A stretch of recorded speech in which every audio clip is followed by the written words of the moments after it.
اعوذ باللہ من الشیطان الرجیم بسم اللہ الرحمن الرحیم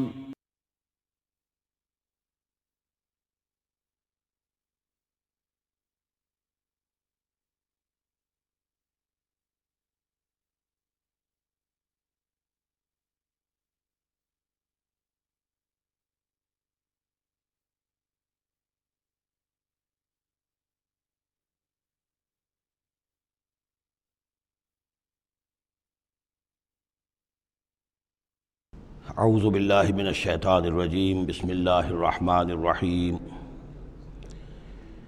یوم نطوی السماء کطی السجل للکتب کما بدأنا اول خلق نعیدہ وعدا علینا انا کنا فاعلین صدق اللہ العظیم۔ سورہ انبیاء کی جو یہ آخری آیات ہیں ان میں بعض بہت اہم مضامین آئے ہیں۔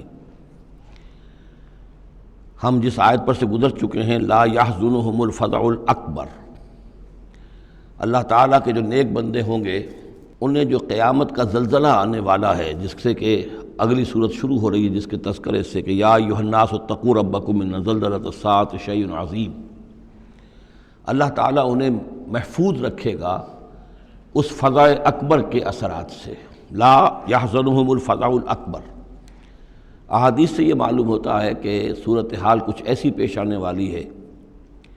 کہ ابھی وہ ملاحم کا دور جس میں کہ کافی سختیاں آئیں گی مسلمانوں پر، خصوصاً عالم عرب میں، اور جو بھی عیسائیوں اور یہودیوں کا گٹھ جوڑ جو ہے اس کے خلاف مسلمانوں کو جو قتال کرنا ہے، جنگ کرنی ہے، اس میں کئی مراحل آئیں گے جس میں بہت نقصان ہوگا مسلمانوں کا بھی، پھر بالآخر اللہ تعالیٰ فتح دے گا۔ حضرت مسیح علیہ السلام کے ذریعے سے ایک آسمانی مدد ملے گی، معجزانہ مدد ملے گی اللہ تعالیٰ کی طرف سے، لیکن زمینی سطح پر بھی عام جو اسباب ہیں، عادی اسباب اس دنیا کے، اس کے حوالے سے عرب میں ایک مجدد جو ہے وہ ظاہر ہوں گے، حضرت مہدی، اور ادھر جو مشرقی علاقہ ہے خراسان کا، جس میں میرے اندازے کے مطابق پاکستان کا علاقہ بھی شامل ہے اور افغانستان ہے، یہاں اس سے پہلے ہی وہ حکومت قائم ہو چکی ہوگی کہ جس سے پھر مدد جائے گی حضرت عیسیٰ علیہ السلام کے ساتھ اور حضرت مہدی کے ساتھ ہو کر، پھر وہ اس اتحاد عیسائی یہودی اتحاد کا مقابلہ کریں گے۔ اس کے بعد یہ ہے کہ پھر آخری مرحلہ آئے گا یاجوج اور ماجوج کے حملے کا، اور پھر پوری دنیا میں اسلام کا بول بالا ہو جائے گا، دین حق کا غلبہ ہوگا، اور مختلف روایات میں مختلف اس کی مقدار آئی ہے 40 برس تک بھی، کہ پوری دنیا میں اللہ کے دین کا غلبہ ہوگا۔ خلافت علی منہاج النبوہ، جس کی کہ خبریں ہیں حدیث کے اندر کہ 5واں دور وہ آنا ہے ابھی حضور صلی اللہ علیہ وسلم کے زمانے سے لے کر، پہلا دور دور نبوت، پھر دور خلافت علی منہاج النبوہ، پھر ظالم ملوکیت کا دور، پھر غلامی والی ملوکیت کا دور، اور پھر خلافت علی منہاج النبوہ کا دور۔ اور اب جب یہ خلافت آئے گی تو پھر یہ کل روئے ارضی پر ہوگی، گلوبل ہوگی۔ لا یبقى علی ظہر الارض بیت وبر ولا بدر الا ادخلہ اللہ کلمۃ الاسلام، کوئی گھر اور خیمہ ایسا نہیں رہے گا دنیا میں پورے روئے ارضی پر جس میں کلمہ اسلام داخل نہ ہو جائے۔ اور یہ جو فرمایا حضور نے کہ ان اللہ زوالی الارض، اللہ نے میرے لیے زمین کو لپیٹ کر اور سکیڑ کر مجھے پوری زمین دکھا دی، فرأیت مشارقہا و مغاربہا، میں نے زمین کے سارے مشرق دیکھ لیے، سارے مغرب دیکھ لیے۔ وَإِنَّ أُمَّتِي سَيَبْلُغُ مُلْكُهَا مَا زُوِّيَ لِي مِنْهَا، میری امت کی حکومت ان تمام علاقوں پر قائم ہو کر رہے گی جو مجھے زمین کو سکیڑ کر دکھا دیے گئے۔ تو یہ ایک دور آنا ہے، اس میں کسی شک و شبے کی گنجائش نہیں ہے۔ اگرچہ میں یہ نہیں کہہ سکتا کہ ابھی اس میں کتنی تاخیر ہے، یہ مختلف مراحل کب شروع ہوں گے، ٹائم ٹیبل نہیں دے سکتے، لیکن یہ کہ تقریباً یوں سمجھیے کہ قرآن مجید کے بین السطور سے اور احادیث نبویہ میں جو صراحت کے ساتھ خبریں آئی ہیں اس کی بنا پر یہ ہونا ہے۔ لیکن اس کے بعد جو قیامت آنی ہے، قیامت سے پہلے ایک مرحلہ ایسا آئے گا کہ جب یہ ایک ایسی ہوا چلے گی کہ جس کی بنا پر تمام اہل ایمان بڑی ہی آسانی کے ساتھ اور بڑے ہی اطمینان کے ساتھ ان کی روحیں اللہ تعالیٰ قبض کر لے گا اور ان پر موت واقع ہو جائے گی۔ پھر دنیا میں سوائے شریروں کے اور بدماشوں کے اور فساق و فجار کے کوئی نہیں رہے گا، تو پھر ان پر قیامت قائم ہوگی۔ اور ان کے لیے پھر یہ فضاء الاکبر بھی ہے جس کا ذکر ہو رہا ہے یا سورہ انبیاء کے آخر میں، اور انہی کے لیے وہ زلزلۃ الساعہ ہے کہ جس کو کہ اس وقت لوگ جو ہیں وہ دیکھیں گے، وہ ساری جو بھی سختیاں ہیں قیامت کی وہ ان کو برداشت کرنی ہے۔ اللہ اپنے نیک بندوں کو اس سے پہلے ہی ایک ایسی ہوا بھیج کر کے جس کے دل میں بھی ایمان ہوگا اس کی بڑی اطمینان اور سکون کے ساتھ اس کی موت واقع ہو جائے گی۔ اللہ تعالیٰ ان کو اس فضح اکبر سے اور زلزلہ عظیم سے بچا لے گا۔ اس کی صریح خبریں موجود ہیں احادیث نبویہ میں۔ لا يحزنهم الفزع الاکبر، انہیں نہیں ستائے گا وہ فزع اکبر، بڑی گھبراہٹ کا وقت جو آنے والا ہے۔ وتتلقاهم الملائکۃ، اور ان سے ملاقات کریں گے، لینے آئیں گے انہیں فرشتے، ان کا استقبال کریں گے۔ ھذا یومکم الذی کنتم توعدون، یہ ہے آپ کا وہ دن جس کا آپ سے وعدہ کیا جاتا تھا۔ اس کے بعد جو کچھ ہوگا، یوم نطوی السماء کطی السجل للکتب، جس دن کہ ہم آسمان کو ایسے لپیٹ لیں گے جیسے کہ کتاب کا تومار، سکرولز جو ہوتے ہیں وہ لپیٹ لیے جاتے ہیں۔ یہاں سماوات نہیں ہے، سما ہے۔ معلوم ہوتا ہے کہ یہی جو ہماری زمین کے قریب ترین جو آسمان ہوگا، اسی علاقے کے اندر در حقیقت یہ سارا جو ہے واقع ہوگا۔ اسی میں سورج بھی ہے، چاند بھی ہے، جمع الشمس والقمر، اسی کے اندر یہ جو بھی کرے ہیں یہ ٹکرائیں گے۔ یہ سارا جو زلزلۃ الساعۃ شیء عظیم جو ہے یہ اسی سولر سسٹم کے اندر ہونے والا ہے۔ جبکہ ہم آسمان کو یوم نطوی السماء کطی السجل للکتب، تو ہم اس کو لپیٹ دیں گے، اس آسمان کو، کہ جیسے کہ کتاب کا تومار جو ہے اور کتاب کا سکرول لپیٹ دیا جاتا ہے۔ کما بدانا اول خلق نعیدہ، جیسے کہ ہم نے پیدا کیا تھا اسے پہلی مرتبہ، اسی طریقے سے پھر اعادہ کریں گے، اس کا دوہرا دیں گے اس کو۔ وعدن علینا، یعنی یہ کہ جیسے کہ آپ کو معلوم ہے theory of the expanding universe, کہ ہر یہ جو کائنات ہے پھیل رہی ہے یوں اس طریقے سے چکر کھاتے ہوئے، ہر شے، ہر گلیکسی اسے چکر کھاتے ہوئے پھیلتی چلی جا رہی ہے۔ اسی طریقے سے یہ الٹ کر جیسے فنر ہوتا ہے وہ واپس آتا ہے جب، تو پھر اسی طریقے سے چکر کھاتے ہوئے وہ پھر آ کر جب جاتا ہے ایک جگہ پر۔ یوم نطوی السماء کطی السجل للکتب کما بدانا اول خلق نعید وعدا علینا، یہ ہم پر وعدہ ہے۔ انا کنا فاعلین، ہم یقیناً یہ کر کے رہیں گے۔ وَلَقَدْ كَتَبْنَا فِي الزَّبُورِ مِن بَعْدِ الذِّكْرِ، اور ہم نے لکھ دیا تھا زبور میں نصیحت کے بعد، أَنَّ الْأَرْضَ يَرِثُهَا عِبَادِيَ الصَّالِحُونَ، کہ ہماری اس زمین کے وارث ہوں گے ہمارے نیک بندے۔ اسی زمین کو جیسا کہ میں نے کہا جنت بنا دیا جائے گا، اور ابتدائی جو ہے نزل جو ہے ان کے لیے ابتدائی جنت وہ اسی زمین پر فراہم کی جائے گی۔ یہ زمین جو ہے اس کے وارث ہوں گے ہمارے نیک بندے۔ اس میں دونوں اشارے ہو سکتے ہیں، قیامت سے قبل اللہ کے نیک بندوں کی حکومت پوری زمین پر قائم ہو جائے گی، تو زمین کے وارث ہو جائیں گے اللہ کے نیک بندے۔ اور دوسرے یہ کہ آخرت کی زمین مراد ہو تو ظاہر بات ہے اس جنت کے تو ظاہر بات ہے وارث اللہ کے نیک بندے ہیں ہی۔ دونوں امکانات اس آیت میں موجود ہیں۔ ان فی ھذا لبلاغا لقوم عابدین، یقیناً اس میں پہنچا دینا ہے، بات کو پہنچا دینا ہے ان لوگوں کے لیے کہ جو اللہ کے بندے ہیں، اللہ کی بندگی کرنا چاہتے ہیں، اللہ کی عبادت پر کاربند رہنا چاہتے ہیں۔ وما ارسلناک الا رحمۃ للعالمین، اور نبی ہم نے نہیں بھیجا ہے آپ کو مگر تمام جہان والوں کے لیے رحمت بنا کر۔ آپ صرف عرب کے لیے نہیں بھیجے گئے تھے، اگر عرب کے لیے بھیجے گئے ہوتے تو آپ کا جو مقصد بعثت تھا وہ مکمل ہو گیا، وہ تو جزیرہ نما عرب میں دین کا بول بالا ہو گیا۔ هو الذی ارسل رسولہ بالہدی ودین الحق لیظہرہ علی الدین کلہ، تو وہ تو ہو گیا، جزیرہ نما عرب کے اندر اللہ کا دین جو ہے اس کا بول بالا ہو گیا تھا۔ آپ بھیجے گئے تمام جہان والوں کے لیے، لہذا آپ کے بعثت کا مقصد اسی وقت مکمل ہوگا جب کل روئے ارضی پر آپ کا لایا ہوا دین غالب ہو جائے،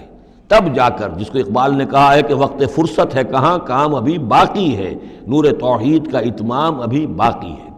تو وہ اتمام جو ہے ایک اعتبار سے تو ہو گیا تھا، جزیرہ نما عرب کی حد تک اتمام ہو گیا، لیکن یہ کہ دنیا جو ہے ابھی تو بہت بڑی تھی، نوع انسانی جو ہے بڑی جو ہے اس تک ابھی دین کو پھیلانا تھا، پہنچانا تھا۔ دور خلافت راشدہ میں وہ سلسلہ شروع ہوا ہی تھا، لیکن اس کے بعد یہ ایک سازش کے نتیجے میں عبداللہ ابن سبا نے جو سازش کی یہودی نے، اور مسلمانوں کو آپس میں لڑا دیا، ایک فتنۃ الکبریٰ پیدا ہوا جس کے نتیجے میں حضرت عثمان شہید کیے گئے، اور پھر باہمی خانہ جنگی ہوئی، 1,00,000 مسلمان ایک دوسرے کی تلواروں اور نیزوں سے ختم ہو گئے، تو وہ پروسیس وہیں رک گیا۔ اس کے بعد سے تو ہم اس کے واپس آئے ہیں، وہ دین کا جو غلبہ تھا وہ دین سے ہم پیچھے ہٹے ہیں، پسپائی ہوئی ہے۔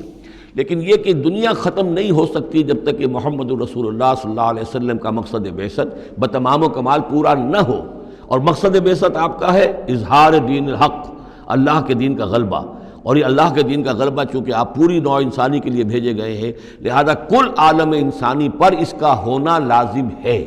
یہ گویا کہ صغریٰ کبریٰ قرآن سے ثابت ہے، لیکن اس کی صراحت کے ساتھ خبریں احادیث میں ہیں۔ وما ارسلناک الا رحمۃ للعالمین قل انما یوحی الی انما الہکم الہ واحد، اے نبی ان سے کہہ دیجئے یہ بات میری طرف وحی کی جا رہی ہے کہ تمہارا الہ بس ایک ہی الہ ہے، فہل انتم مسلمون، تو اب تم اس کی فرما برداری اختیار کرتے ہو یا نہیں؟ فإن تولوا، پھر اے نبی اگر یہ منہ موڑ لیں، پیٹھ دکھا دیں، فقل آذنتکم علی سواء، تو کہہ دیجئے میں نے تمہارے کان کھول دیے ہیں، میں نے اللہ کا پیغام تمہیں کھلم کھلا ڈنکے کی چوٹ پہنچا دیا ہے ہر ایک کے لیے۔ اب تمہارے سرداروں کو بھی میں نے بات سمجھا دی ہے، عوام کے سامنے بھی پیش کر دیا ہے، سب کے لیے برابر، کوئی طبقہ ایسا نہیں رہا ہے اس تمہارے معاشرے کا جس کے سامنے کہ میری دعوت نہ پہنچ چکی ہو۔ اب آذنتکم علی سواء، سب کو یکساں میں نے سنا دیا، پہنچا دیا، اللہ کی تبلیغ کا حق ادا کر دیا۔ ان ادری اقریب ام بعید ما توعدون، یہ میں نہیں جانتا کہ جس چیز کا تم سے وعدہ کیا جا رہا ہے، جس چیز کی دھمکی دی جا رہی ہے، جو عذاب آنے والا ہے، وہ قریب ہے یا دور ہے۔ ٹائم ٹیبل میں نہیں دے سکتا، لیکن یہ کہ تمہارے اوپر جو بھی تمہارے کرتوتوں کے نتائج ہیں وہ بالآخر وہ تمہارے اوپر تمہاری شامت اعمال بن کر آئیں گے۔ وَإِنْ أَدْرِي أَقَرِيبٌ أَمْ بَعِيدٌ مَا تُوعَدُونَ، وہ قریب ہے یا دور ہے یہ میں نہیں کہہ سکتا۔ یہی جیسا کہ میں عرض کر رہا ہوں کہ یہ تمام جو سلسلہ ہے کہ جو احادیث نبویہ اور قرآن مجید، اور نہ صرف یہ کہ احادیث نبویہ بلکہ سابقہ جو کتابیں ہیں، آخر وہ بھی کتابیں تھیں اللہ کی، ان میں تحریف تو ہوئی ہے لیکن پھر بھی حق بات بھی موجود ہے، اس میں بھی جو پیشن گوئیاں موجود ہیں۔ چنانچہ آپ دیکھتے ہیں کہ اس وقت دنیا میں ہر اعتبار سے یہ جو چند سال اب رہ گئے ہیں اس صدی کے، 1999 اور 1998 بھی اس میں شامل ہے، پھر یہ کہ اس صدی کے اختتام پر اور پھر اگلی صدی کے شروع ہونے کے بارے میں نوسٹریڈیمس کی پیشن گوئیاں، شاہ ولی کی پیشن گوئیاں، پچھلے دنوں تو اخبارات میں آیا کہ گاندھی جی کی بھی کوئی پیشن گوئیاں برآمد ہوئی ہیں جو بھی اسی عرصے کے لیے تھیں، شاید وہ بھی کہیں کچھ سنیاسی ونیاسی سے کچھ انہوں نے سنا ہو، وہ کوئی ان کی کوئی ایک وہ جو ہے ڈائری برآمد ہوئی ہے، جنگ میں خبر سنی تھی، شائع ہوئی تھی۔ وائن برگر جو ہے جو رہا ہے پچھلی حکومت کے اندر بڑا اہم، اس کی یہ پیشن گوئیاں ہیں۔ تو یہ سارا جو ہے، اور جو بائبل کی آخری کتاب ہے بک آف ریولیشن، حضرت یوحنا، حضرت یحییٰ جو حضرت مسیح کے حوارین میں سے تھے، ایک یوحنا تو وہ جو نبی تھے، یحییٰ وہ تو نبی تھے، جان دی بیپٹسٹ، ایک یہ جان ہیں جو حواری ہیں جن کے کہ وہ مکاشفات ہیں کہ جو آخری کتاب ہے بائبل کی، اور یہ احادیث نبویہ ہیں کہ جن میں کتاب الملاحم اور کتاب و آثار الساعہ وغیرہ ہیں، کتاب الفتن، تو ان سب سے معلوم ہوتا ہے کہ یہ چیزیں اب آنے والی ہیں اور معاملہ زیادہ دور نہیں رہا ہے، لیکن کتنا قریب ہے یہ بھی ہم نہیں کہہ سکتے۔ وَإِنْ أَدْرِي أَقَرِيبٌ أَمْ بَعِيدٌ مَا تُوعَدُونَ إِنَّهُ يَعْلَمُ الْجَهْرَ مِنَ الْقَوْلِ وَيَعْلَمُ مَا تَكْتُمُونَ، یقیناً اللہ تعالیٰ جانتا ہے کھلی بات کو بھی جو بلند آواز سے کہی جاتی ہے، اور وہ تو اس کو بھی جانتا ہے جسے تم چھپاتے ہو اپنے دلوں کے اندر۔ وَإِنْ أَدْرِي لَعَلَّهُ فِتْنَةٌ لَكُمْ وَمَتَاعٌ إِلَىٰ حِينٍ، اور میں نہیں جانتا، میں نہیں کہہ سکتا، ہو سکتا ہے کہ ابھی اس تاخیر میں تمہارے لیے کوئی آزمائش ہو، اللہ تمہیں ابھی اور fresh lease of existence grant کر دے، تاکہ یہ کہ تمہیں ایک کچھ عرصے کے لیے اس دنیا میں رہنے کا اور بسنے کا اور فائدہ اٹھا لینے کا موقع مل جائے، لیکن بالآخر ہونا وہ ہے جو میں بتا رہا ہوں، اس کے اندر کوئی شک نہیں ہے، وہ شدنی امر ہے۔ قال رب احکم بالحق، کہا نبی نے، رسول نے صلی اللہ علیہ وسلم، پروردگار اب حق کے ساتھ فیصلہ فرما دے۔ یعنی یہ کہ نبی اکرم صلی اللہ علیہ وسلم کا بھی دیکھیے، جیسے میں نے بار بار کہا ہے کہ آخر یہ اتنا طویل ہو گیا تھا رد و قضا کا مسئلہ کہ آپ کی طبیعت کے اندر بھی اب بات یہ آ رہی تھی کہ پروردگار اب فیصلہ سنا دے۔ قال رب احکم بالحق، پروردگار اب حق کے ساتھ فیصلہ سنا دے۔ وربنا الرحمن المستعان علی ما تصفون، اور یقیناً اب ان کی طرف خطاب کر کے، ہم تو جس سے مدد طلب کر رہے ہیں وہ ہمارا رب ہے رحمان، ہم اپنے رب سے رحمان سے جو مستعان ہے، جس سے کہ مدد طلب کی جاتی ہے، ہم طلب کر رہے ہیں ان تمام چیزوں کے خلاف جو تم کہہ رہے ہو، جو تمہاری باتیں ہیں، جو تم نے جو اعتراضات کیے ہیں، جو تم نے مجھے زج کیا ہوا ہے، ان سب کا مقابلہ میرے پاس تو یہ ہے کہ میں اپنے پروردگار سے ہی مدد طلب کر رہا ہوں۔ سورۃ الحج، بسم اللہ الرحمن الرحیم، یا ایھا الناس اتقوا ربکم ان زلزلۃ الساعۃ شیء عظیم۔ یہ فزع الاکبر جس سے کہ ختم ہو رہی ہے سورہ انبیاء، اسی کے تذکرے سے یہ شروع ہو رہی ہے سورہ حج۔ اے لوگو ڈرو اپنے رب سے، تقوی اختیار کرو اپنے رب کا، یقیناً قیامت کا زلزلہ بہت بڑی شے ہوگا۔ یوم ترونہا، جس دن کہ تم اس کو دیکھو گے، تذہل کل مرضعۃ عما ارضعت، بھول جائے گی ہر دودھ پلانے والی جسے وہ دودھ پلاتی تھی۔ یعنی واقعہ یہ ہے کہ حیوانات میں جو بھی دودھ پلانے والا کوئی جانور بھی ہو تو اسے بھی اپنے بچوں کے ساتھ جو انس ہوتا ہے، اور خاص طور پر انسانوں میں پھر ماں کی محبت اور شفقت اور ممتا جو ہے وہ اپنی جان دینے کو تیار ہوتی ہے، اپنے بچے کی آنچ نہیں آنے دیتی۔ لیکن وہ سخت ایسا دن ہوگا، ایسی سختی ہوگی کہ دودھ پلانے والیاں اپنے دودھ پیتے بچوں کو بھول جائیں گی۔ وَتَضَعُ كُلُّ ذَاتِ حَمْلٍ حَمْلَهَا، اور دہشت کا عالم یہ ہوگا کہ ہر حاملہ کا حمل گر جائے گا۔ وَتَرَى النَّاسَ سُكَارَىٰ، اور تم دیکھو گے لوگوں کو کہ جیسے نشے میں ہیں، اس طرح کی ایک کیفیت ان پر طاری ہوگی، ایسے بے سدھ سے نظر آئیں گے جیسے کہ گویا کہ نشے میں، وَمَا هُم بِسُكَارَىٰ، حالانکہ وہ کسی نشے میں نہیں ہیں، وَلَٰكِنَّ عَذَابَ اللَّهِ شَدِيدٌ، بلکہ اللہ کا عذاب بہت سخت ہے، اللہ کی طرف سے بڑی سخت یہ گھڑی آنے والی ہے جس سے کہ اللہ تعالیٰ اپنے مومن صادق بندوں کو بچا لے گا، جس کی صراحت ہے حدیث کے اندر۔ وَمِنَ النَّاسِ مَن يُجَادِلُ فِي اللَّهِ بِغَيْرِ عِلْمٍ، لوگوں میں سے ایسے بھی ہیں جو اللہ کے بارے میں جھگڑتے ہیں، اللہ کی آیات کے بارے میں جھگڑتے ہیں، قرآن مجید کے احکام کے بارے میں جھگڑتے ہیں، جبکہ حال یہ ہے بغیر علم، نہ ان کے پاس کوئی علم ہے، وَيَتَّبِعُ كُلَّ شَيْطَانٍ مَرِيدٍ، اور وہ پیروی کر رہے ہوتے ہیں، صاف نظر آتا ہے کہ ہر سرکش شیطان کی پیروی کر رہے ہیں، ان کے عمل کو دیکھو تو مغرب کی نقالی کر رہے ہیں، ان کی ہر ایک چیز کی جو ہے انہوں نے اپنی زندگی میں اختیار کی ہوئی ہے، پورا جو ہے مغربی ان کے اوپر تہذیب کا غلبہ ہے، ساری اقدار، لیکن باتیں بڑھائیں گے قرآن کی طرف سے اور حدیث کی طرف سے، اور انکار حدیث ہے اور فلاں یہ ہے، اور قرآن کا تو نتیجہ یہ نکلتا ہے، وہ نہیں نکلتا ہے، اور یہ اجتہاد کیا جانا چاہیے، اور قرآن مجید جو ہے یہ تو اب کتاب جو ہے بوسیدہ ہو گئی ہے، یہ باتیں بھی کہی گئی ہیں کہ کوئی ایسا بھی ہمارا جو نظام ہونا چاہیے اجتہاد کا جو قرآن مجید کو بھی اوور رول کر سکے، یہ باقاعدہ رائے موجود ہے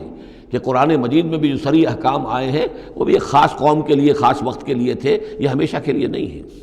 تو بڑے بڑے دانشور، بڑے بڑے جو اسکالرز ہیں، بڑی بڑی ڈگریاں ان کے پاس ہیں، میک گل سے لے کر آئے ڈگریاں، ڈاکٹر فضل الرحمان صاحب آئے تھے تو میک گل سے ڈگری لے کر آئے تھے، جنہوں نے جو وحی کے بارے میں کہا تھا کہ یہ حضور کا بھی کلام کہا جا سکتا ہے، اس کو اللہ کا بھی کلام کہا جا سکتا ہے، باقی فرشتے کی کوئی حیثیت نہیں ہے، یہ ساری باتیں ڈاکٹر فضل الرحمان کہنے والے تھے۔ میک گل سے انہوں نے یہودیوں سے آ کر ڈگریاں حاصل کی تھی انہوں نے، اور انہوں نے جو بھی بہت سے اور دانشور بہت سے موجود ہیں اس وقت دنیا میں کہ جو ویسے سمجھے جاتے ہیں کہ بہت وہ اسلامی اسکالرز ہیں، ٹاپ کے اسکالرز ہیں، وائٹ ہاؤس میں بھی انہیں طلب کیا جاتا ہے۔ یہ جو سید حسین نصر ہیں ایرانی ایک ہیں، اب وہ رہ گئے ہیں جن کا ڈنکا بج رہا ہے زیادہ، ورنہ پہلے یہ ہے کہ یہ دو تھے، سید حسین نصر بھی تھے اور ڈاکٹر فضل الرحمان بھی تھے پاکستان کے۔ لیکن وَمِنَ النَّاسِ مَن يُجَادِلُ فِي اللَّهِ بِغَيْرِ عِلْمٍ وَيَتَّبِعُ كُلَّ شَيْطَانٍ مَرِيدٍ كُتِبَ عَلَيْهِ، اس شیطان کے بارے میں تو یہ بات لکھ دی گئی ہے، طے کر دی گئی ہے، أَنَّهُ مَن تَوَلَّاهُ، کہ جو کوئی بھی اس کی دوستی اختیار کرے گا، فَأَنَّهُ يُضِلُّهُ، تو وہ اسے گمراہ کر کے رہے گا، وَيَهْدِيهِ إِلَىٰ عَذَابِ السَّعِيرِ، اور پہنچا کر رہے گا اسے اس جلانے والے دوزخ کے عذاب میں۔ یا ایھا الناس، اے لوگو، ان کنتم فی ریب من البعث، اگر تمہیں کوئی شک ہے کہ کیسے دوبارہ زندہ ہو جائیں گے، کیسے اٹھا لے گا اللہ تعالیٰ، کوئی تمہیں اشکال پیدا ہوتا ہے تو لو ہم تمہیں ایک مثال سے سمجھاتے ہیں۔ فَإِنَّا خَلَقْنَاكُم مِّن تُرَابٍ، سوچو ہم نے تمہیں مٹی سے پیدا کیا، اس لیے کہ باپ کے بھی جسم میں اگر نطفہ بنا ہے، منی بنی ہے، کہاں سے بنی ہے؟ خیر غذا کہاں سے آئی تھی اس کی؟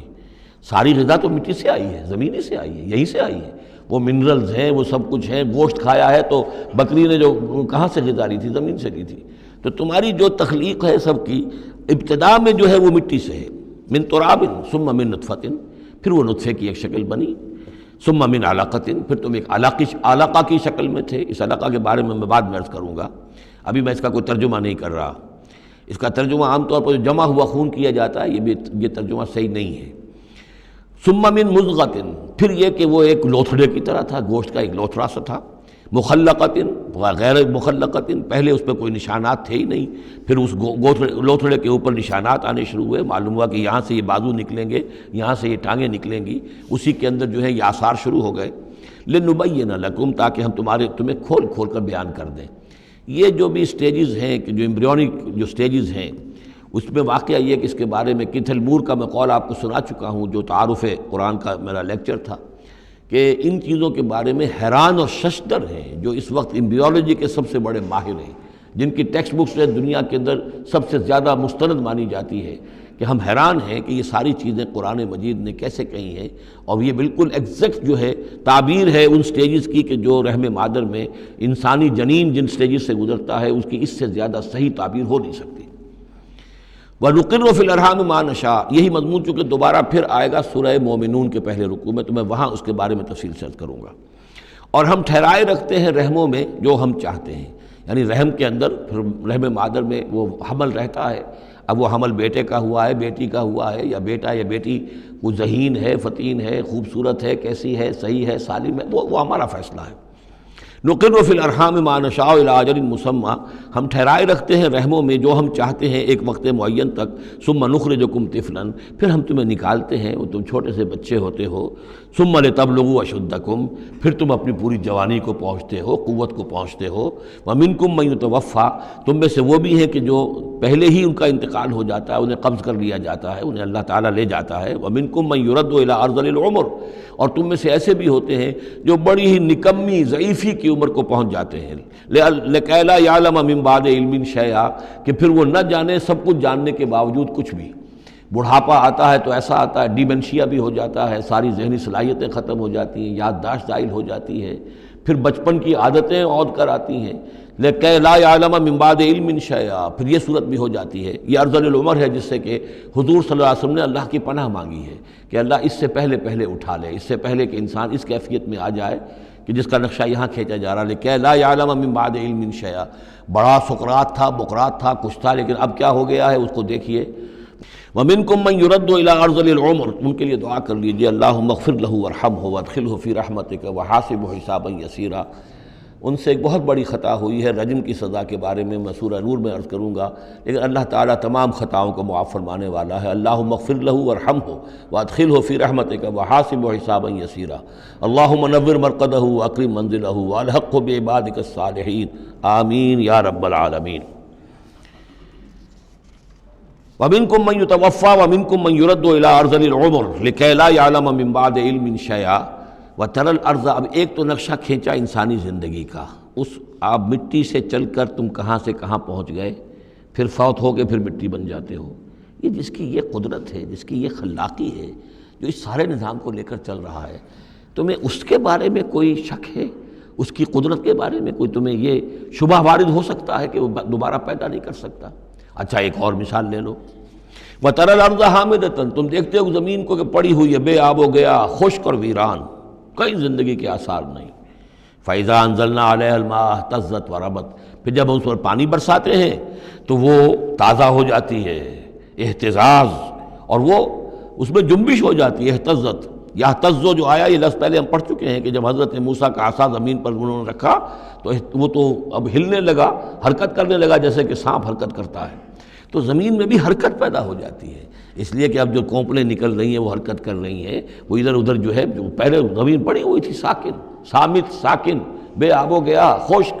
لیکن اس کے بعد اہتزت، اس کے اندر ایک حرکت پیدا ہوتی ہے، وہ ربت، وہ ابھرتی ہے، گویا کہ جیسے وہ گھاس یا سبزہ اوپر اٹھ رہا ہے، اور جیسے کہ فصل گویا کہ زمین اٹھ رہی ہے، وہ اٹھتی ہے، ابھرتی ہے، وَأَنبَتَتْ مِن كُلِّ زَوْجٍ بَهِيجٍ، اور ہر طرح کی قسم قسم کی تر و تازہ چیزیں جو ہیں وہ اگا دیتی ہے زمین۔ تو ذرا سوچو، زمین مردہ تھی، اللہ نے زندہ کر دیا۔ تمہارا اپنا معاملہ یہ ہے کہ مٹی سے لے کر اور تمہارے ایک انسان پورے بننے تک، یہ پھر کیسے شک کرتے ہو؟ تمہیں اللہ تعالیٰ کی قدرت میں بھی کوئی شک نہیں ہونا چاہیے۔ یہ تمہاری زندگی کا سائیکل چل رہا ہے اور یہ نباتاتی سائیکل چل رہا ہے ساتھ کے ساتھ، یہ چند مہینے کا ہوتا ہے، یہ تمہارا جو ہے یہ 60 70 80 برس کا ہے، اس کے علاوہ تو کوئی فرق نہیں۔ ذالک بان اللہ هو الحق، یہ اس لیے ہے کہ اللہ تعالیٰ الحق ہے، اس کے حق ہونے میں، برحق ہونے میں کسی شک و شبے کی گنجائش نہیں۔ وَأَنَّهُ يُحْيِي الْمَوْتَى، اور یہ کہ وہ مردہ کو زندہ کرتا ہے، مردہ کو زندہ کرے گا۔ زمین تمہارے سامنے مردہ پڑی ہوتی ہے اور زندہ ہو جاتی ہے۔ وَأَنَّهُ عَلَىٰ كُلِّ شَيْءٍ قَدِيرٌ، اور یہ کہ وہ تو ہر چیز پر قادر ہے۔ وَأَنَّ السَّاعَةَ آتِيَةٌ، اور یہ کہ قیامت آ کر رہنی ہے، لا ریب فیہا، اس میں کسی شک و شبے کی گنجائش نہیں۔ وَأَنَّ اللَّهَ يَبْعَثُ مَن فِي الْقُبُورِ، اور یقیناً اللہ تعالیٰ اٹھائے گا ان کو جو قبروں کے اندر ہے۔ بعث بعد الموت ہو کر رہے گا۔ وَمِنَ النَّاسِ مَن يُجَادِلُ فِي اللَّهِ بِغَيْرِ عِلْمٍ وَلَا هُدًى وَلَا كِتَابٍ مُنِيرٍ، اور لوگوں میں سے کچھ ایسے بھی ہیں جو اللہ کے بارے میں، اللہ کی باتوں کے بارے میں، اللہ کی صفات کے بارے میں، ذات خداوندی کے بارے میں جھگڑتے ہیں، بحثیں کرتے ہیں، نزاع کرتے ہیں، نہ ان کے پاس علم ہے، بغیر علم ولا ہدن، نہ کوئی ہدایت ہے، ولا کتاب منیر، نہ کوئی روشن کتاب ہے جس سے وہ رہنمائی لے رہے ہوں۔ ثانی عطف ہی، وہ اپنی گردن کروٹ اپنی موڑ کر چل دیتا ہے، آیات سنتا ہے، اللہ کی کلام کو سنتا ہے، پھر ذرا وہ اپنی کمر کو موڑتا ہے، بل دیتا ہے، چل دیتا ہے، لیضل عن سبیل اللہ، تاکہ گمراہ کرے لوگوں کو اللہ کے راستے سے۔ لہو فی الدنیا خزی، اس کے لیے دنیا کی زندگی میں بھی رسوائی ہے، ونذیقہ یوم القیامت عذاب الحریق، اور قیامت کے دن ہم اسے جلانے والے عذاب کا مزہ چکھائیں گے۔ ذالک بما قدمت یداک، اور یہ سب کچھ ہے تیرے اپنے دونوں ہاتھوں کے کرتوتوں کی وجہ سے، جو بھیجا ہے تیرے دونوں ہاتھوں نے، بما قدمت یداک،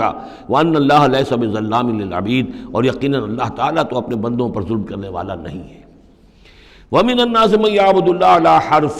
فإن أصابه خير اطمأن به وإن أصابته فتنة انقلب على وجهه خسر الدنيا والآخرة ذلك هو الخسران المبين۔ لوگوں میں سے کچھ ایسے بھی ہیں جو اللہ تعالیٰ کی بندگی کرتے ہیں کنارے کنارے، بچ بچ کر۔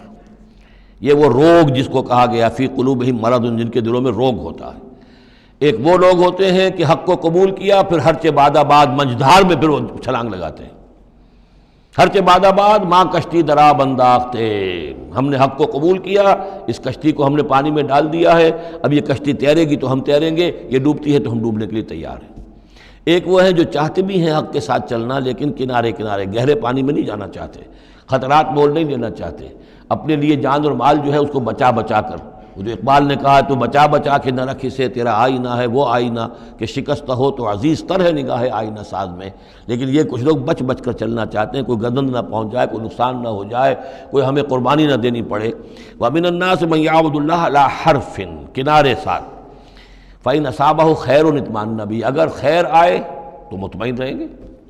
وَإِنْ أَصَابَتْهُ الْفِتْنَةُ انقلب عَلَىٰ وَجْهِهِ، اور اگر کوئی فتنہ آ گیا، آزمائش آ گئی، کوئی قربانی کا وقت آ گیا، پکار آ گئی، نکلو اللہ کی راہ میں اور لاؤ اللہ کی راہ میں، تو وہ اپنے چہروں کے بل اوندھے گر جاتے ہیں۔ خسرت دنیا والآخرہ، یہ خسارہ ہے، یہ گھاٹا ہے، یہ نقصان ہے دنیا اور آخرت دونوں کا۔ ذالک هو الخسران المبین، اور یہ بہت ہی نمایاں اور واضح تباہی ہے۔ ایک میں بات عرض کرنی رہ گئی ہے کہ سورہ حج کے بارے میں بعض جگہ آپ نے دیکھا ہوگا لکھا ہوا کہ یہ اس کو مدنی بھی مانا گیا ہے، لیکن یہ واقعہ ہے کہ اس سورہ مبارکہ کے اندر بعض آیات ایسی ہیں کہ جو یا تو مدنی ہیں، اور بعض آیات کے بارے میں مجھے پھر وہ ایک قول مل گیا تھا حبر الامہ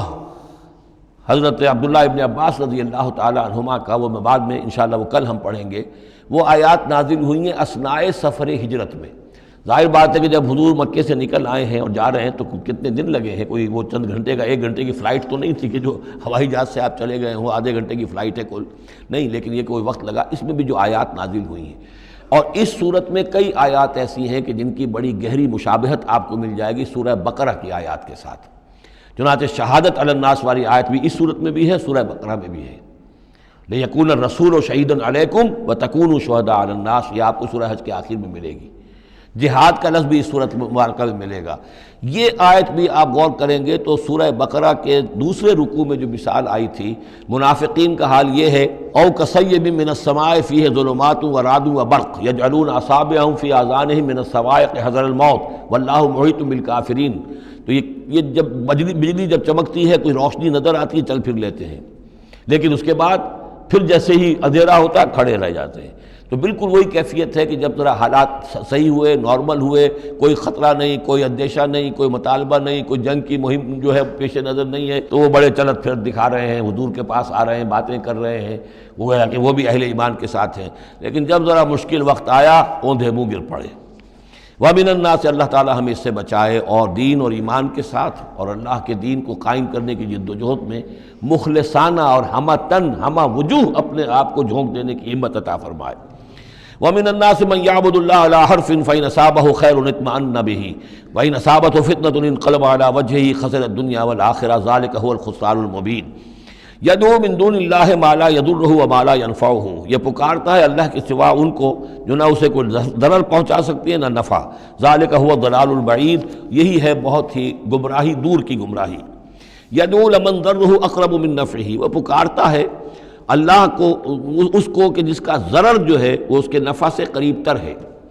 اللہ کے سوا کسی کو پکارو گے تو نفع تو کوئی ہے نہیں، لیکن ضرر تو پہنچ گیا۔ لبیس المولا و لبیس العشیر، بہت ہی برا ہے وہ دوست اور بہت ہی برا ہے رفیق۔ ان اللہ یدخل الذین آمنوا وعملوا الصالحات جنات تجری من تحتها الانہار، یقیناً اللہ تعالیٰ داخل کرے گا ان لوگوں کو جو ایمان لائے اور جنہوں نے نیک عمل کیے ان باغات میں جن کے دامن میں ندیاں بہتی ہوں گی۔ ان اللہ یفعل ما یرید، یقیناً اللہ تعالیٰ کرتا ہے جو چاہتا ہے، جس چیز کا ارادہ کرتا ہے وہ کر گزرتا ہے، فعال لما یرید ہے۔ من کان یظن ان لن ینصرہ اللہ فی الدنیا والآخرۃ فلیمدد بسبب من السماء ثم لیقطع فلینظر هل یذهبن کیدہ ما یغیظ۔ یہ آیت مشکلات القرآن میں سے ہے، بہت سے مختلف انداز میں اس کی تعبیرات کی گئی ہیں، لیکن میرا دل ٹھکا ہے اسی تعبیر پر کہ جو موضح القرآن میں شاہ عبد القادر دہلوی رحمۃ اللہ علیہ نے کی ہے، اور میں اسی کو وضاحت کے ساتھ پیش کر رہا ہوں۔ جو شخص دین کے لیے خدمت کر رہا ہو، دین کے لیے لگا ہوا ہو کام کے اندر، داعی ہے یا اس کسی داعی کے ساتھ ہے، اب اس کے لیے یہ ہوتا ہے کہ ایک تو امید ہوتی ہے کہ اللہ کی مدد آئے گی، آج نہیں تو کل آئے گی، کل نہیں تو پرسوں آئے گی۔ اگر کسی وجہ سے انسان حالات کو دیکھ کر اتنا مایوس ہو جائے کہ اللہ کی مدد کی اسے امید نہ رہے، یہ چیز پھر اس کے لیے بہت بڑی ناکامی کا سبب بن جائے گی۔ امید پیوست رہ شجر سے امید بہار رکھ، اللہ سے مایوس نہیں ہونا چاہیے۔ نہ لا تقنطوا من رحمت اللہ، ٹھیک ہے دیر ہو جائے کوئی حرج نہیں، لیکن یہ کہ یہ اللہ کی مدد آئے گی، اللہ جو ہے نصرت فرمائے گا، اللہ تعالیٰ ہماری مدد کرے گا۔ والذین جاہدوا فینا لنہدینہم سبلنا، جو لوگ ہماری راہ میں محنت کریں گے، جدوجہد کریں گے، ہم لازماً انہیں اپنے راستے دکھائیں گے۔ یہ اللہ کا پختہ وعدہ ہے، ان وعدوں پر یقین رکھنا چاہیے۔ لا انک لا تخلف المیعاد، اے اللہ ہمیں یہ اندیشہ نہیں ہے کہ تو اپنا وعدہ پورا نہیں کرے گا، خلاف کرے گا، ہاں ہمیں اندیشہ ہوتا ہے کہ ہم تیرے وعدوں کے مصداق بن سکیں گے یا نہیں، ان کا مصداق بننے کی شرائط پوری کر سکیں گے کہ نہیں۔ یہ کیفیت بندے کی رہنی چاہیے، اللہ تعالیٰ کی مدد سے اور اللہ تعالیٰ کی نصرت سے مایوس کبھی نہیں ہونا چاہیے۔ تو اس کی ایک مثال دی ہے کہ اگر کوئی شخص کسی رسی کے ساتھ کہیں اوپر سے ایک رسی ہے اس نے پکڑا ہوا ہے، تو تب تک تو یہ کہ تھاما ہوا ہے، یہ اللہ تعالیٰ کے ساتھ ہے نا، حبل اللہ، یہ قرآن جو ہے القرآن حبل اللہ الممدود من السماء الی الارض، اسی طرح امید اللہ سے رکھنا، رجا رکھنا، یہ بھی گویا کہ ایک معنوی رسی ہے کہ جو اللہ تعالیٰ کے ساتھ ہمیں جوڑے ہوئے ہے۔ جب تک یہ رسی رہے گی ہمیں سہارا رہے گا، جب یہ رسی کاٹ دیں گے ہم، وہ امید منقطع کر دیں گے، تو سوائے اس کے اور کیا ہوگا کہ زمین پر رودے منہ گر جائیں گے۔ من کان یظن ان لن ینصرہ اللہ فی الدنیا والآخرہ، جس شخص کا یہ گمان ہو جائے کہ اللہ ہرگز مدد نہیں کرے گا اس کی دنیا میں اور نہ آخرت میں، فلیمدد بسبب من السماء، اسے چاہیے کہ ذرا ایک رسی آسمان کی طرف تانے، ثم لیقطع، پھر کاٹ دے، اسے توڑ دے، فلینظر هل یذهبن کیدہ ما یغیظ، پھر دیکھے کہ اس سے اس کا جو غصہ ہے اندر کا، اس میں جو مایوسی کی آگ جل رہی ہے اس میں کوئی کمی ہوئی۔ یعنی جب تک وہ رسی ہے کچھ نہ کچھ امید تو رہے گی، تو اس امید جو ہے اللہ پر اور اللہ کی نصرت اور اللہ کے وعدوں پر جو یقین ہے اس کو برقرار رکھو، یہ تمہیں سہارا دے گی۔ وَكَذَلِكَ أَنزَلْنَاهُ آيَاتٍ بَيِّنَاتٍ، اسی طرح ہم نے اتارا ہے اس قرآن کو روشن اور کھلی باتوں کی شکل میں۔ وَأَنَّ اللَّهَ يَهْدِي مَن يُرِيدُ، اور اللہ تعالیٰ ہدایت دیتا ہے جس کو چاہتا ہے، یا اللہ تعالیٰ ہدایت دیتا ہے جو چاہتا ہے کہ اس کو ہدایت ملے۔ ان الذین آمنوا والذین ہادوا والصابئین والنصارى، یقیناً وہ لوگ جو مسلمان ہیں، ایمان لائے ہیں محمد پر صلی اللہ علیہ وسلم، والذین ہادوا، اور جو یہودی ہوئے، والصابئین، اور جو صابی ہیں، والنصارى، اور جو یہ عیسائی ہیں، والمجوس، اور مجوس ہیں ایرانی، والذین اشرکوا، اور جن لوگوں نے شرک کی روش اختیار کی، ان اللہ یفصل بینہم یوم القیامہ، یقیناً اللہ فیصلہ کرے گا ان کے مابین قیامت کے دن۔ ان اللہ علی کل شیء شہید، یقیناً اللہ تعالیٰ ہر چیز پر خود گواہ ہے، ہر چیز اس کے سامنے نگاہوں میں موجود ہے۔ الم تر ان اللہ یسجد لہ من فی السماوات ومن فی الارض، یہ آیت بڑی عجیب ہے اس اعتبار سے کہ اس میں آپ تصور کریں گے تو اوپر سے نیچے کی طرف آ رہا ہے۔ کیا تم نے دیکھا نہیں اللہ کے سامنے سربسجود ہے ہر وہ شے جو آسمان میں ہے اور وہ سب وہ چیزیں جو زمین میں ہیں، وہ تمام مخلوقات جو آسمان میں ہے اور وہ تمام مخلوقات جو زمین میں ہے، والشمس ہو اور سورج بھی سر بسجود ہے، والقمر ہو اور چاند بھی، والنجوم ہو اور تارے بھی، پھر نیچے اتریے والجبال ہو اور پہاڑ، زمین پر سب سے اونچی چیزیں پہاڑ ہیں، والشجر ہو اور درخت، والدواب اور یہ تمام جو بھی چوپائے چل رہے ہیں زمین کے اوپر حیوانات، وَكَثِيرٌ مِّنَ النَّاسِ اور لوگوں میں سے بھی بہت سے، لوگوں میں سے تفریق ہے کہ کچھ باغی ہو گئے ہیں، باقی تو یہ ساری مخلوقات اللہ کے قانون کی پابند ہیں، قانون تکوینی کے اندر ہے، یہ اللہ کی بندگی کر رہی ہیں، یہ سجدے میں ہے، ہر شے اللہ کے سامنے سر بسجود ہے۔ ہاں انسانوں کے اندر بغاوت بھی ہے، انسانوں میں سے کچھ لوگ وہ ہیں کہ جنہوں نے سورج کو پوجنا شروع کر دیا، سورج اللہ کو پوج رہا ہے اور وہ سورج کو پوج رہے ہیں، چاند کو پوجنا شروع کر دیا، درختوں کو پوجنا شروع کر دیا، جانوروں کو پوجنا شروع کر دیا، یہاں تک کہ اعضائے تناسل کو پوجنا شروع کر دیا۔ ہندوؤں کے اندر تو یہ بھی ہے، یہ پوجا ہوتی ہے۔ تو یہ ہے ان لوگوں کی گراوٹ۔ انسانوں میں سے اللہ تعالیٰ جس کو ہدایت دے دیتا ہے، معرفت حاصل ہو جاتی، پھر وہ اسی کے سامنے سر بسجود ہوتے ہیں۔ وَكَثِيرٌ حَقَّ عَلَيْهِ الْعَذَابُ لیکن بہت سے ایسے ہیں کہ جو عذاب الہی کے مستحق ہو جاتے ہیں۔ وَمَن يُهِنِ اللَّهُ فَمَا لَهُ مِن مُكْرِمٍ اور جنہیں اللہ تعالیٰ ہی رسوا کر دے، ذلیل کر دے، اب اس کو عزت دینے والا کوئی نہیں ہے۔ جنہوں نے اپنے آپ کو ذلیل کیا، مخلوقات کے سامنے جھک گئے، انہوں نے ان کو اپنا معبود بنا لیا، جبکہ اللہ تعالیٰ کے سامنے ساری کی ساری مخلوقات جو ہے وہ تو اللہ کی بندگی میں ہے، اور اللہ نے تو اسے بنایا تھا خلیفۃ اللہ فی الارض، اسے مقام یہ عطا کیا تھا، مسجود ملائک بنایا تھا۔ اب جو اپنی اس تمام عظمت سے خود ہی مستعفی ہو گیا اور وہ مخلوقات کے سامنے جھک رہا ہے، فما لہ من مکرم تو پھر اسے اب اس کا اکرام کرنے والا اور اسے عزت دینے والا کوئی نہیں۔ ان اللہ یفعل ما یشاء یقیناً اللہ کرتا ہے جو چاہتا ہے۔ آیت سجدہ ہے، سجدہ کر لیجیے۔ ھذان خصمان اختصموا فی ربہم یہ دو گروہ ہیں ایک دوسرے کے مقابل میں جو اپنے رب کے بارے میں جھگڑ رہے ہیں۔ ایک وہ ہیں جو ایمان لے آئے ہیں۔ اب جیسا کہ میں نے عرض کیا یہ صورت ہے مکی، لیکن اس میں کچھ آیات شامل ہیں، یہ بھی ہو سکتا ہے کہ مدنی ہو، یہ بھی ہو سکتا ہے کہ اثناء سفر ہجرت میں نازل ہوئی، لیکن بحیثیت مجموعی یہ ہے تقریباً آخری دور کی، آخری زمانے کی صورت۔ ھذان خصمان اب ظاہر بات ہے مکے میں دو گروہ بالکل نمایاں ہو چکے تھے، ایک وہ جو حضور پر ایمان لائے اور ایک وہ کہ جو اڑے ہوئے ہیں۔ اختصموا فی ربہم یہ اپنے رب کے بارے میں جھگڑ پڑے ہیں۔ فالذین کفروا تو جو اللہ سے کفر کر رہے ہیں، انکار کر رہے ہیں، قطعت لہم ثیاب من نار ان کے کپڑے کاٹے جائیں گے، بنائے جائیں گے، جیسے درزی جو ہے پہلے وہ کترتا بیوتتا ہے پھر سیتا ہے، تو ان کے لیے جو بنائے جائیں گے کپڑے وہ آگ کے ہوں گے۔ قطعت لہم ثیاب من نار بیوتے جائیں گے، قطع کیے جائیں گے ان کے لیے کپڑے آگ کے۔ یصب من فوق رؤوسہم الحمیم ان کے سروں کے اوپر کھولتے ہوئے پانی کے تریڑے دیے جائیں گے۔ یسحر بہ ما فی بطونہم والجلود جس سے کہ ان کی کھالیں بھی جھلس جائیں گی اور جو کچھ ان کے پیٹوں کے اندر ہوگا وہ بھی جھلس جائے گا۔ وَلَهُم مَّقَامِعُ مِنْ حَدِيدٍ اور پھر ان کے لیے لوہے کے وہ ہتھوڑے ہوں گے کہ جو ان کے سروں پر پڑیں گے۔ كُلَّمَا أَرَادُوا أَن يَخْرُجُوا مِنْهَا جب بھی وہ چاہیں گے کہ وہاں سے نکل جائیں، من غم کے مارے، اعیدوا فیہا انہیں پکڑ کر دوبارہ پھر اسی میں ڈال دیا جائے گا۔ وذوقوا عذاب الحریق اور چکھو مزہ اس جلانے والے عذاب کا۔ تم نے اللہ کا انکار کیا، تم نے محمد کی نفی کی، تم نے ان کو ماننے سے انکار کیا۔ اس کے برعکس ان اللہ یدخل الذین آمنوا وعملوا الصالحات یقیناً اللہ داخل کرے گا ان لوگوں کو جو ایمان لائے جنہوں نے نیک عمل کیے، جنات تجری من تحتها الانہار ان باغات میں جن کے نیچے ندیاں بہتی ہوں گی، یحلون فیہا من اساور من ذہب ولؤلؤا پہنائے جائیں گے انہیں کنگن سونے کے اور موتی، ولباسہم فیہا حریر اور ان کی پوشاک جو ہوگی وہاں پر ریشم کی ہوگی۔ دنیا میں ریشم مردوں پر حرام ہے، وہاں ریشم جو ہے اسی کا لباس ہوگا، باریک ریشم کے اوپر کا لباس اور گاڑھے ریشم کا جو ہے نیچے کا لباس ہوگا۔ وَہُدُوا إِلَى الطَّيِّبِ مِنَ الْقَوْلِ اور ان کو تو رہنمائی کر دی گئی ہے بہترین بات کی طرف۔ بہترین بات کیا ہے؟ کلمہ طیبہ لا الہ الا اللہ محمد رسول اللہ، یا سبحان اللہ والحمد للہ ولا الہ الا اللہ واللہ اکبر ولا حول ولا قوۃ الا باللہ۔ ہدوا الی الطیب من القول انہیں ہدایت دے دی گئی ہے من القول اچھی بات، بہترین کلمہ طیبہ کی۔ وہدوا الی صراط الحمید اور ان کو تو ہدایت دے دی گئی ہے سیدھی اور اللہ کی تعریفوں والے کے راستے کی طرف، کیا وہ سیدھے اس راستے پہ بڑھتے ہوئے اللہ تعالیٰ کی رحمت میں فراح و ریحان و جنت النعیم کے اندر پہنچ جائیں گے۔ ان الذین کفروا یصدون عن سبیل اللہ ہے، یقیناً وہ لوگ جنہوں نے کفر کیا اور جو روک رہے ہیں لوگوں کو اللہ کے راستے سے، والمسجد الحرام ہے، اور مسجد حرام سے روک رہے ہیں۔ اب مسلمان یہاں سے جانے پر مجبور ہیں، یہ اس کے جوار بیت اللہ میں رہتے تھے، یہاں سے چھوڑ کر جانے پہ مجبور ہیں، بعد میں کتنے عرصے تک نہ وہ عمرہ کر سکے نہ حج کر سکے، تو جو ان کو اس مسجد حرام سے روک رہے ہیں، الذی جعلناہ للناس سواء العاکف فیہ والباد،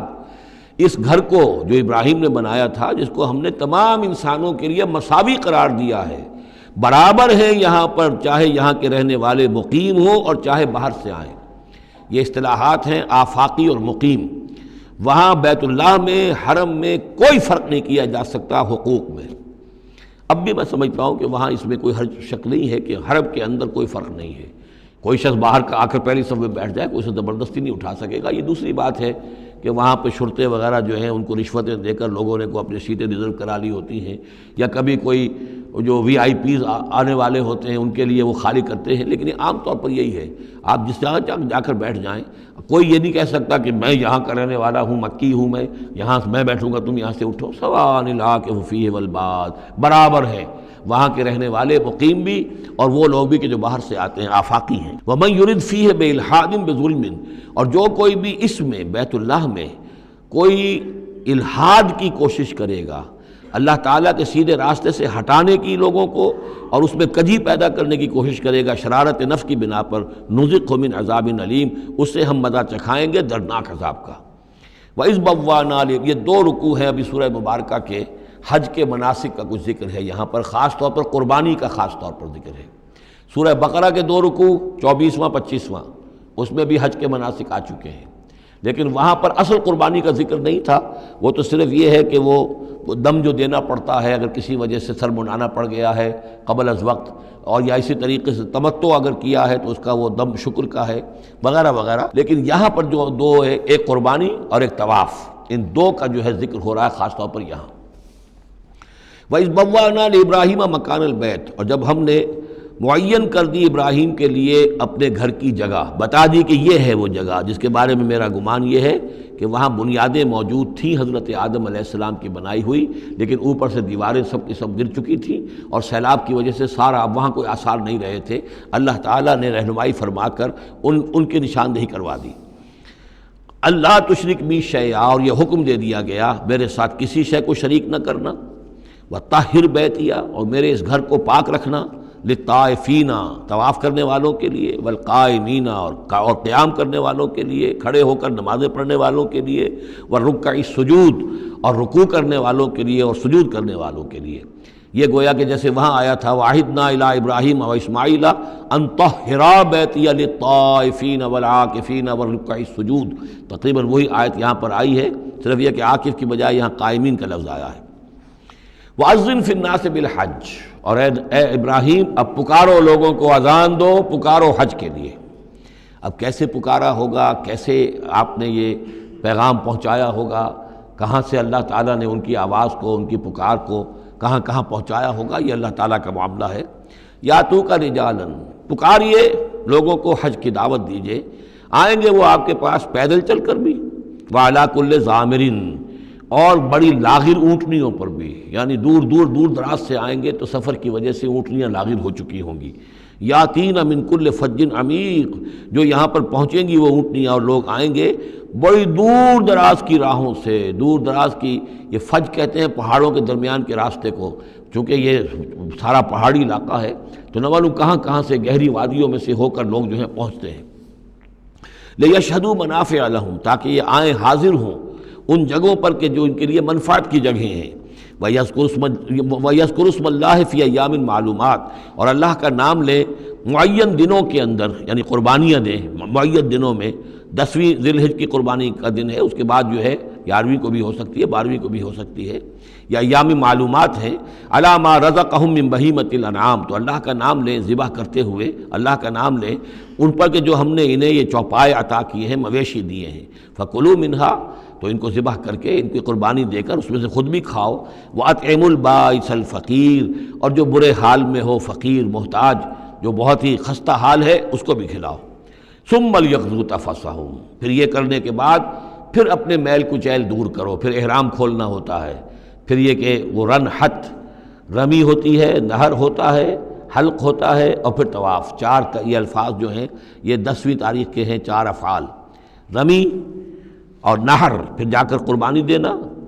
پھر یہ کہ حلق کر کے اور پھر یہ احرام کھل گیا، اب نہاؤ دھو، میل کچیل جو بھی احرام کی وجہ سے صاف کرو، اچھے کپڑے پہنو، اور پھر جاؤ اور طواف کرو، طواف زیارہ۔ ثم لیقضوا تفثهم، پھر چاہیے کہ وہ دور کریں اپنے میل کچیل، ولیوفوا نذورهم، اور جو بھی نذریں مانگی ہوئی ہوں ان کو پورا کریں، ولیطوفوا بالبیت العتیق، اور اب جا کر اس قدیم گھر کا طواف کریں۔ ذالک، یہ سن چکے، ومن يعظم حرمات اللہ فهو خیر له عند ربہ، اور جو کوئی اللہ تعالیٰ کی حرمتوں کی تعظیم کرے، یہ بیت اللہ الحرام ہے، یہ اشہر حرم ہے، یہ ساری چیزیں جو ہے اللہ تعالیٰ کی حرمتیں ہیں، حرمات اللہ ہیں، اللہ نے جس جس چیز کو کہ محترم قرار دیا ہے۔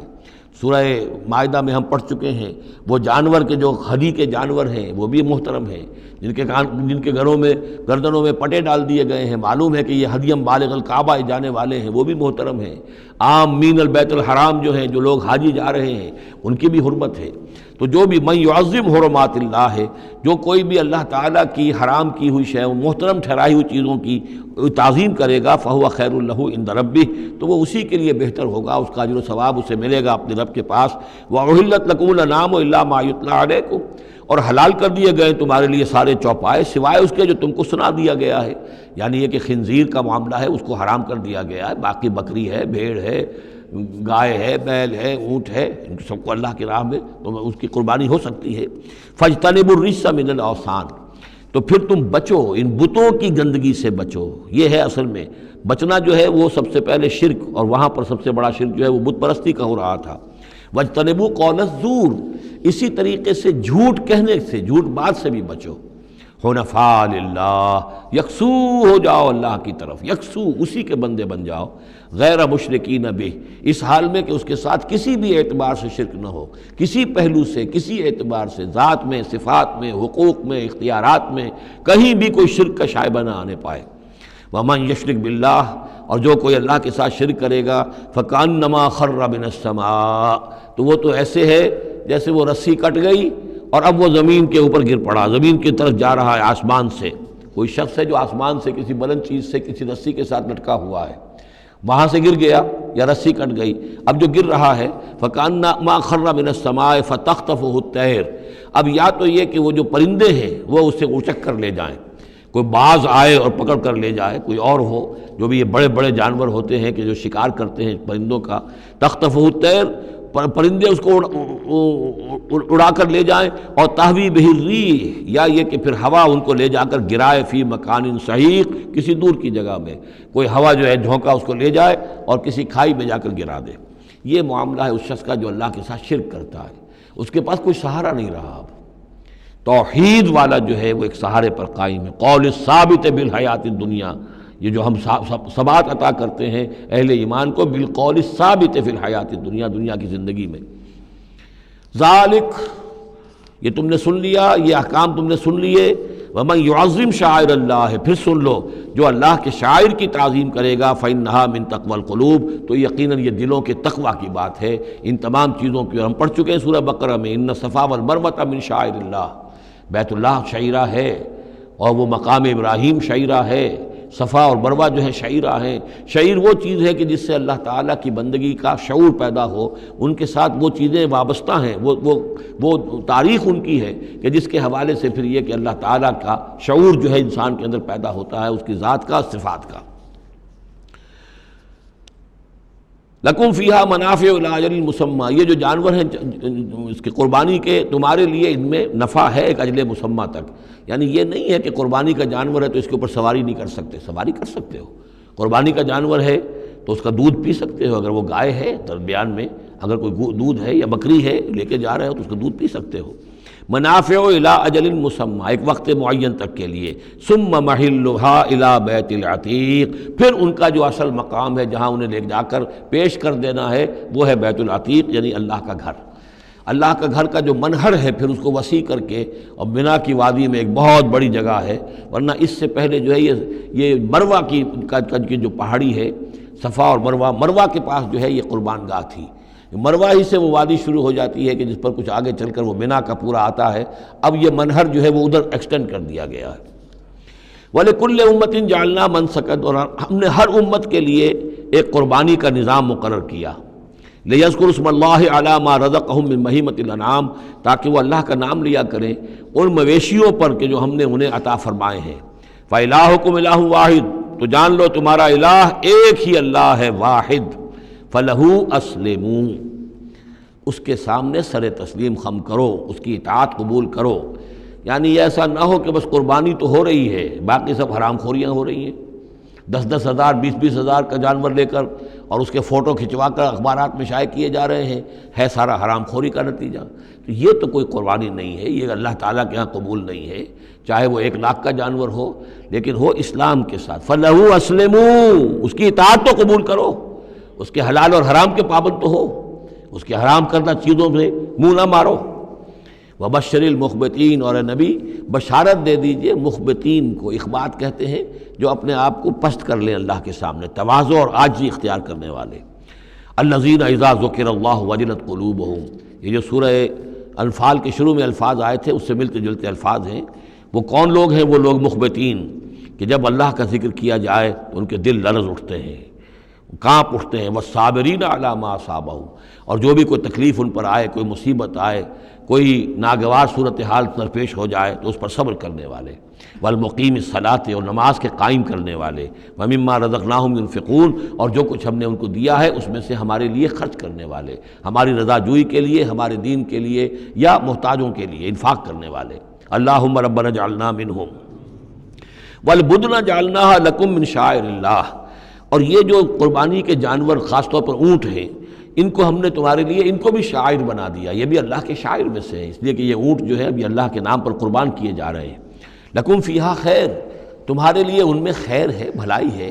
ظاہر بات ہے کہ ان کا بھی گوشت تم کھا سکو گے اور غریبوں کو کھلا سکو گے، لیکن یہ کہ ہیں وہ شاعر اللہ، اس لیے کہ وہ نامزد ہو چکے ہیں بیت اللہ کے لیے، اللہ کے لیے، کہ یہ قربانی کے جانور ہیں کہ جن کو قربان کیا جانا ہے بیت اللہ کے قریب۔ فاذکروا اسم اللہ علیہا صواف، تو اس پر ان پر نام لیا کرو اللہ کا، ان کو کھڑا کر کے سیدھا، صواف صفے باندھ کر، قطار باندھ کر۔ یہ جو نقشہ ہے یہ خاص طور پر جو حجۃ الوداع میں حضور نے جو قربانی دی ہے تو 63 آپ نے اونٹ اپنے ہاتھ سے نہر فرمائے، کل 100، یہ 63 آپ نے اپنے ہاتھ سے نہر فرمائے۔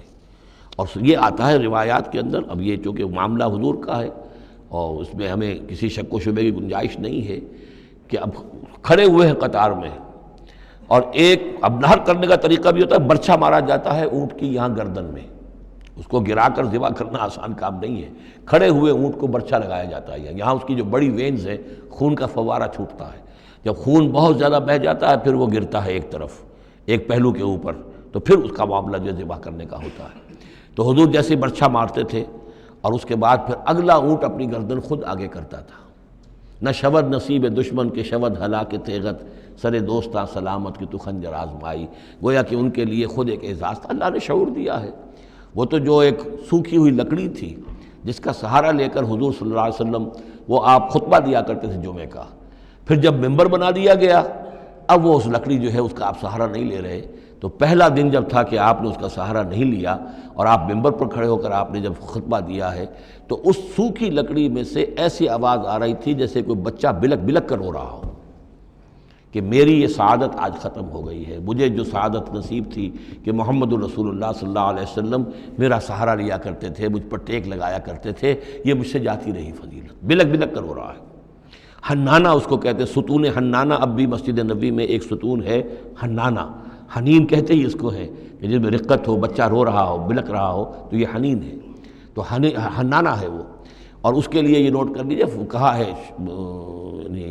مولانا روم نے، فلسفی کو منکر حنانہ است، از ہوا سے انبیاء بیگانہ است۔ پہلے فلسفی ہوتے تھے، آج سائنسدان جو انکار کرے گا کیسے ہو سکتا ہے سوکھی لکڑی میں سے بچوں کے سے رونے کی آواز آئے، کیسے مان لیں گے ہم؟ سر سید کیسے مانیں گے اس کو؟ نہیں مانیں گے کبھی بھی۔ تو فلسفی یا سائنسدان کو منکر حنانہ است، کہ وہ حنانہ کا انکار کرتا ہے، از ہوا سے انبیاء بیگانہ است، اس لیے کہ انبیاء کے معاملات کو وہ جانتا نہیں ہے، وہ عام لوگوں پر قیاس کر رہا ہے۔ فاذکروا اسم اللہ علیہا صواف، تو لو اللہ کا نام ان پر، ان کو نہر کرنے کے لیے انہیں صفوں میں کھڑا کر کے، فَإِذَا وَجَبَتْ جُنُوبُهَا، جب ان کے پہلو زمین پر ٹک جائیں، جب خون اتنا بہہ جاتا ہے، کمزور ہو جاتا ہے اونٹ، تو پھر وہ ایک طرف کو اپنی کروٹ کے بل زمین کے اوپر پڑ جاتا ہے۔ فَكُلُوا مِنْهَا، تو اب کھاؤ اس میں سے، اس کے گوشت کو، وَأَطْعِمُوا الْقَانِعَ وَالْمُعْتَرَ، اور کھلاؤ اس کو بھی جو قناعت کے ساتھ بیٹھا ہوا ہے، مانگتا نہیں پھر رہا ہے، سائل نہیں ہے، اس کے پاس کچھ نہیں ہے لیکن وہ مانگتا نہیں پھرتا، قانع، اور معتر جو بے قرار ہو گیا ہے، آتا ہے، سوال کر رہا ہے، مانگ رہا ہے، گوشت مانگ رہا ہے، اس کو بھی دو، اس کو بھی دو۔ کذالک سخرناہا لکم لعلکم تشکرون، اسی طرح تو ہم نے اتنے بڑے جانور کو تمہارے لیے مسخر کر دیا ہے، اونٹ جیسے جانور کو، اور وہ کھڑا ہوتا ہے تم برچھا مارتے اس کو، سخرناہا لکم لعلکم تشکرون، تاکہ تم اللہ کا شکر ادا کرو۔ لن ینال اللہ لحومها ولا دماؤها، اب یہ ہے اصل شے، اللہ تک نہ ان کے گوشت پہنچتے ہیں نہ خون پہنچتا ہے، ولکن ینالہ التقوی منکم، ہاں اگر پہنچتا ہے اس تک تو تقوی اگر ہے تمہارے اندر تو اللہ تک پہنچ جائے گا۔ یعنی یہ کہ ایک یہ رسومات ہے، ظاہری شکل ہے، ظاہری شکل اصل دین نہیں ہے، اگرچہ اس کے بغیر بھی تو حقیقت جو ہے وہ کسی نہ کسی حیول ہی میں ظاہر ہوگی، کوئی نہ کوئی اسے پیکر چاہیے۔ تو ان عبادات کا پیکر بھی اہم ہے، لیکن صرف پیکر کو نہ سمجھیں، ظاہر کو نہ سمجھیں، اصل شے اس کی روح ہے، روح تقوی۔ وہ جو علامہ اقبال نے کہا ہے کہ رہ گئی رسم اذاں روح بلالی نہ رہی، فلسفہ رہ گیا تلقین غزالی نہ رہی، اور نماز و روزہ و قربانی و حج یہ سب باقی ہیں، تو باقی نہیں ہے۔ وہ ہمارا وہ تقوی، ہمارا اللہ کے ساتھ خلوص و اخلاص، قربانی جب انسان دے رہا ہو تو واقعتاً اس کے اپنے اندر اگر تقوی بھی ہے، اس نے حلال ذریعے سے کمائے ہوئے مال میں سے اس نے اتنی محنت کی ہے کہ اس میں سے اثار کر رہا ہے، اللہ کے نام پر ایک جانور کو ذبح کر رہا ہے، پھر خود اپنی زندگی میں وہ اللہ کے قوانین کا پابند ہے، اسی کے مطابق زندگی گزار رہا ہے، اور وہ اپنی توانائیاں، قوتیں، صلاحیتیں اللہ کی راہ میں لگا رہا ہے، اس کی قربانی ہے۔ باقی اگر یہ نہیں ہے تو ٹھیک ہے، چلیے کم سے کم غریبوں کو گوشت مل جائے گا، کچھ نہ کچھ فائدہ تو ہو ہی جائے گا، لیکن یہ کہ وہ اصل قربانی نہیں ہے، اللہ تک کچھ نہیں پہنچے گا تمہارا۔ لن ینال اللہ لحومها ولا دماؤها، دیکھو ان قربانیوں کے نہ گوشت اللہ تک پہنچتے ہیں نہ ان کے خون، ولکن ینالہ التقوی منکم، ہاں تقوی اگر ہے وہ اللہ تک پہنچ جاتا ہے۔ کذالک سخرھا لکم لتکبروا اللہ علی ما ھداکم، اسی طرح اللہ تعالیٰ نے اسے تمہارے لیے مسخر کر دیا ہے، لتکبروا اللہ علی ما ھداکم، تاکہ تم اللہ کی تکبیر کیا کرو اس ہدایت پر جو اس نے تمہیں دی ہے۔ دیکھیے دو عیدیں ہیں ہماری، عید الفطر جو رمضان کے بعد آتی ہے، ایک عید الاضحیٰ ہے جو حج کے ساتھ منسلک ہے، وہاں بھی ہم نے رمضان مبارک کے بارے میں جو آیات آئی ہیں سورہ بقرہ کے 23ویں رکوع میں، وہاں بھی لتکبروا اللہ علی ما ھداکم ولعلکم تشکرون۔ شہر رمضان الذی انزل فیہ القرآن ھدی للناس وبینات من الھدی والفرقان فمن شہد منکم الشہر فلیصمہ فمن کان مریضا او علی سفر فعدۃ من ایام اخر یرید اللہ بکم الیسر ولا یرید بکم العسر ولتکملوا العدۃ ولتکبروا اللہ علی ما ھداکم ولعلکم تشکرون۔ وہی الفاظ یہاں ہیں، لتکبروا اللہ علی ما ھداکم، تاکہ تم تکبیر کرو، اللہ کی تکبیر کرو۔ اسی لیے عیدین کے لیے جاتے آتے ہوئے تکبیر، اور اس کو بھی بڑا بلند آواز سے، جاتے آتے راستہ بدلنا، پھر نماز جو دوگانہ ہے عید کی اس میں اضافی تکبیرات ہیں، لتکبروا اللہ علی ما ھداکم ولعلکم تشکرون پر تو وہ آیت ختم ہوئی ہے، وبشر المحسنین، اور اے نبی ان لوگوں کو آپ بشارت دے دیجئے جو اسلام اور ایمان اور تقوی کی منزلیں طے کرتے ہوئے درجہ احسان تک پہنچنے کی کوشش کرتے ہیں اور پہنچ جاتے ہیں۔ اللہم ربنا اجعلنا منہم، اللہم ربنا اجعلنا منہم۔ بارک اللہ لی ولکم فی القرآن العظیم ونفعنی وإیاکم بالآیات والذکر الحکیم۔